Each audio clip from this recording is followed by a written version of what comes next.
নমস্কার বন্ধুরা, রিনাস কিচেন থেকে স্বাগত। আজ আমি তোমাদের কলমি শাক করে দেখাবো।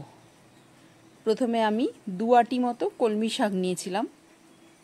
এবার এটা ভালো করে ধুয়ে খুব কুচি কুচি করে কেটেছিলাম। আমি কাটাটা তোমাদের দেখাইনি, কেটে আমি ভালো করে ধুয়ে রেখেছিলাম। এবার আমি ফ্রাই প্যানের মধ্যে প্রায় 50 গ্রামের একটু বেশি বাদাম নিয়েছিলাম, কাঁচা বাদাম, আর প্রায় 15-16 কোয়া মতো রসুন আর 6-7টা কাঁচা লঙ্কা। এটাকে আমি শুকনো কড়াইতে ভেজে নিলাম, মানে তেল ছাড়া। একটু পোড়া পোড়া করে ভাজতে হবে, বাদামগুলোতে একটু কালো কালো কালচে কালচে রং হবে। দেখো, ঠিক এইভাবে ভেজে নিয়ে আমি তুলে রাখলাম। এটা ঠান্ডা হলে আমি মিক্সির বাটিতে দিয়ে পেস্ট করে নেব।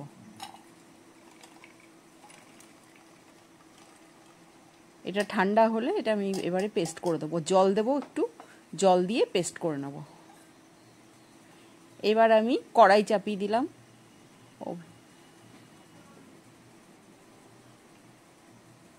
সর্ষের তেল দিলাম প্রায় 3 চামচ মতো, আর কালো জিরে ফোড়ন দিলাম, আর 2টো শুকনো লঙ্কা ফোড়ন দিলাম।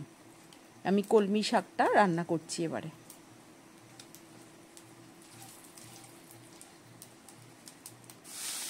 এবার আমি শাকটা খুব ভালো করে কুচিয়ে রেখে দিয়েছিলাম, ভালো করে ধুয়ে পরিষ্কার করে। অনেকবার ধুতে হয় তো শাক।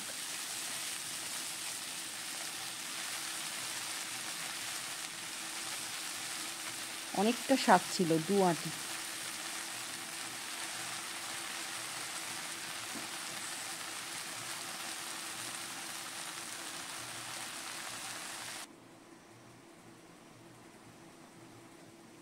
এবার আমি হলুদ আর নুন পরিমাণ মতো দিয়ে দিলাম। এবার একটু নাড়িয়ে নিয়ে ঢাকা দিয়ে রেখে দেবো। শাকের থেকেই জল বেরোয়, সেই জলেই সেদ্ধ হয়ে যায়।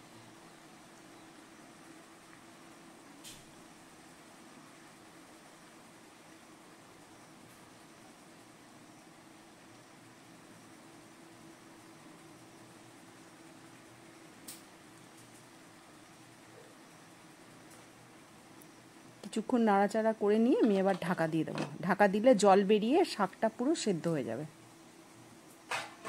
দেখো, শাকটা পুরো সেদ্ধ হয়ে গেছে।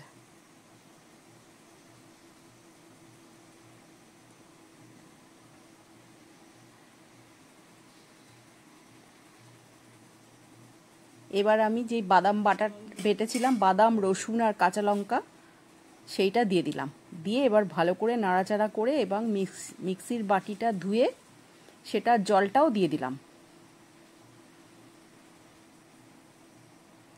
তোমরা তো শাক ভাজাতে গোটা বাদাম ভেজে দিতে দেখেছো, কিন্তু এইভাবে কি কেউ খেয়েছো কোনো দিন? একবার করে দেখো, খুব ভালো লাগবে খেতে।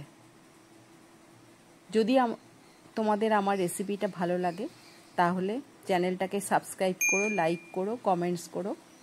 নামানোর আগে আমি চিনি দিলাম 1 চামচ মতো।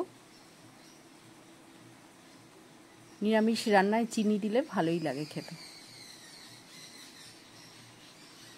রান্নাটা কমপ্লিট, ভালোই লাগে।